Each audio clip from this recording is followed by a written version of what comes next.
I am Bryan Lipscombe. I'm Wirral Council's Sustainability Liaison Officer, and I work on the Cool Climate Strategy, which is Wirral's local response to the climate emergency.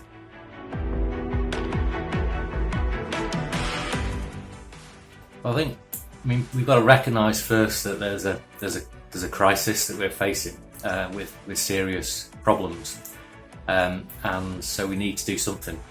We need to reduce pollution that's causing unnatural climate change. It's driving this unnatural heating, which presents a problem to us. We're already seeing the issues that causes through more severe and uncharacteristic sort of weather events. So a key element in the strategy is reducing that pollution. The other aspect is ensuring we're better prepared to deal with the changes that have already happened. So we've seen 1 degree of unnatural heating since the Industrial Revolution. We're trying globally to limit the amount of temperature rise to no more than 1.5 degrees. So we're a good way of, we're already unnaturally warmed a great deal already, which is causing this instability. So that 1 degree is already causing changes, and we need to make sure that the way we plan and do things is done in a way which it accounts for that change and the change which is already unavoidable. If we want, businesses, we don't want them to be disrupted. We want them to be resilient, prepared. If there's storms and flooding, are you in a position to carry on? Have you got contingencies in place? Sometimes it's cultural change. If anyone's been somewhere where with a different climate to our climate, travelling overseas or whatever, you'll see that people behave differently. They're culturally adapted to the environment, climate that they experience, and our climate is changing, so we need to adapt culturally, and it has serious consequences. When we have periods of a heat wave, puts people's lives at risk, and there will be excess deaths unfortunately as a result of those episodes unless we adapt and do things differently.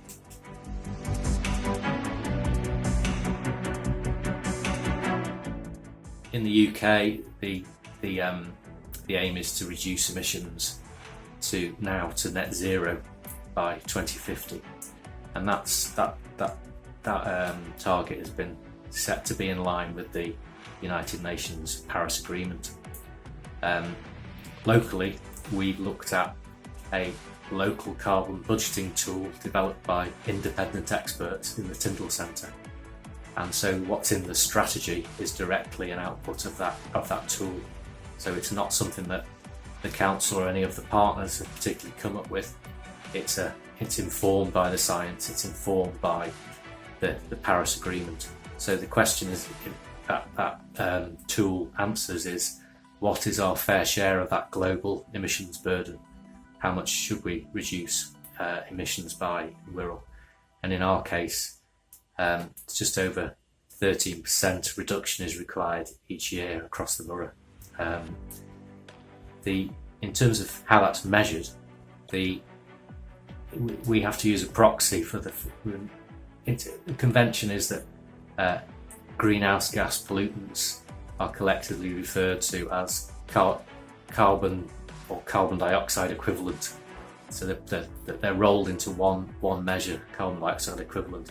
But in the case of the local measure we have, it's actually carbon dioxide, and that's a figure that's provided by government for each local authority area in the country. So we have to wait. There's a bit of a lag for we get the data. It usually comes a couple of years late, but that's the core base of data which has been in place since 2005.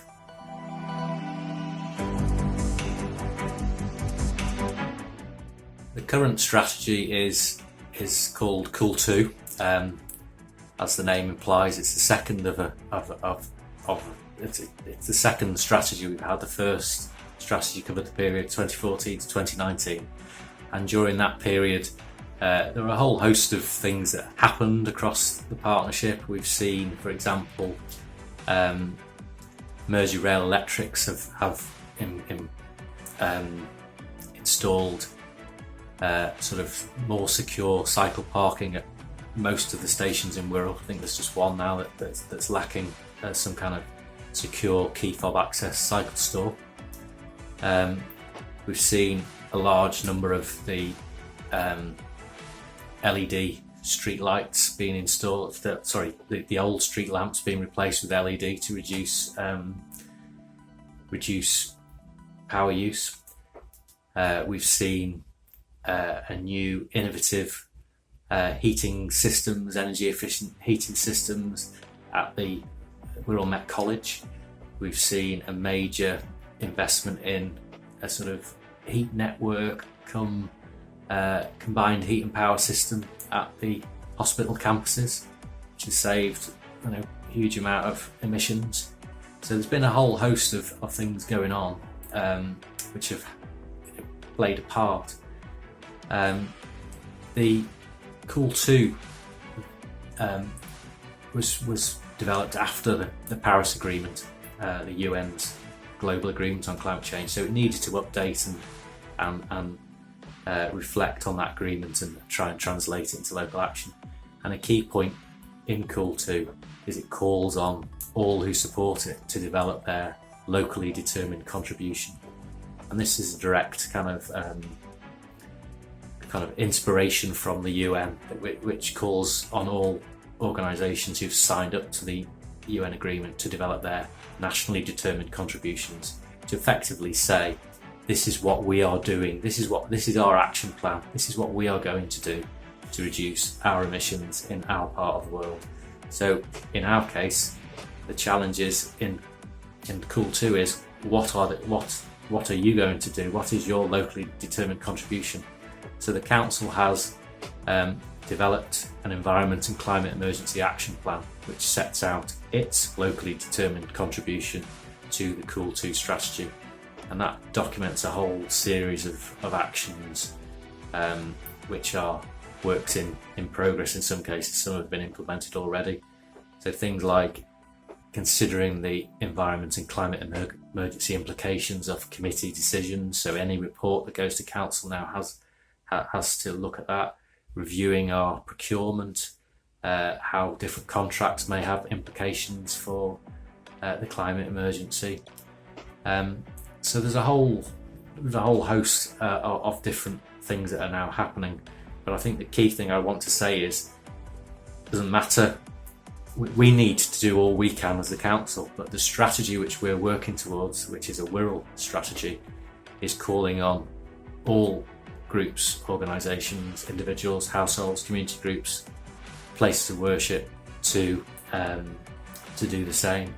So as part of our support for that strategy, we have supported programmes like Cool Communities, Cool Places of Worship, Cool Schools, new Cool Youth programme going. So we're trying to sort of help take the strategy out to people for them to mull over it and think, well, what's my part of this challenge? What can I do? How does it relate to what I do? And depending on your circumstances, different organisations have wildly different roles. But the key point is we've all got a role to play.